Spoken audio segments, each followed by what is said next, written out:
one thing that's a bit interesting lately is, well, I guess not lately, but like my entire life, like one thing that my mom will do is like she'll constantly warn me about things, and like one that she has like warned me about my whole adult life is that she'll say, careful, like some women are starting to give out sex like it's a handshake. I think it's a pretty interesting thing to warn someone about. Like, I don't think that would accidentally end up happening. It doesn't seem like it's something that you accidentally just run into on the sidewalk. Or similarly, like, she's warned me, like, careful out there, like, people are starting to have sex in cemeteries, and like, it also seems like a weird thing to warn me about since, like, I've never stubbed my toe on a person having sex before. Anyway, like, I'll get to some other stuff. So, like, oh yeah, so, like, I'm mostly towards getting my boating license. I just have to send the mail stuff in or whatever, but, like, I noticed that one of the things on there is it mentions that more hunters die in water-related accidents than from gunshot wounds, and I found that was a weird thing to mention on there. I was like, in my mind, I was like, oh, thanks, NRA. Like, I didn't realize that ducks didn't have rifles. So, moving on. Oh yeah, one thing that's interesting about me is, like, a few years ago, some friends of mine introduced me to some tourists who were, I showed them around Seattle, and at one point, one of them turned my cheek towards her while we were looking at the lights of Seattle, and she, like, looked into my eyes and smiled, and I didn't quite realize what was going on at first, but I guess about, like, you see what happened is that when she did that, I, like, turned away and laughed, and, like, I guess about maybe 5 months later, I realized that she had wanted to kiss me.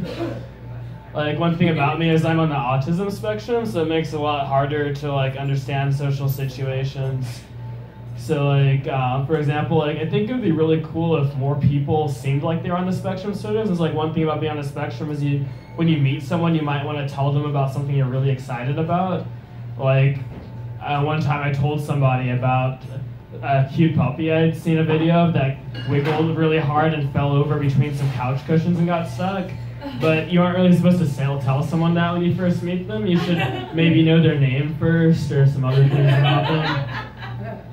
And then, yeah, another thing that's interesting is, like, I read a ton about things that nobody cares about.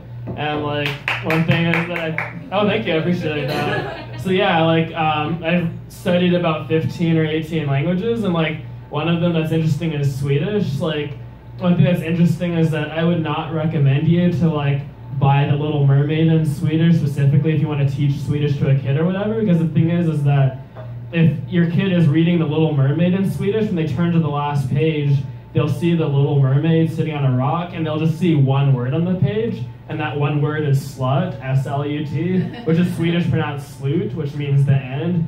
But at the end of every single movie in Swedish, you'll see slut. Like Finding Nemo, like you see the fish happily swimming around, and you just see slut on the screen. So, like, what I would say is if you want to teach your kids Swedish, maybe just rip the last page out of the children's book or whatever, because you don't really want them to start slut-shaming the Three Little Bears.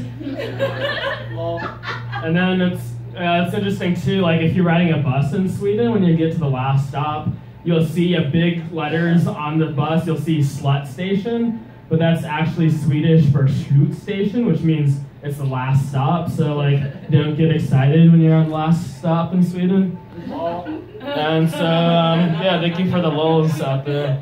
Anyway, so let's see how much time I have left. I have 1 minute left, so I'll try to do a 1 minute battle rap against myself. This will be challenging. This will be my third time doing these two characters. It will be a chandelier versus a whale. I a chandelier, and the eyes you shall fear. Bow before me, whale. I have swam very far, and you shall not scare me, for I shall fare well in these fair weather seas. Well, are you even trying? That didn't even rhyme. Do you need a chime for your raps? For I need no beat.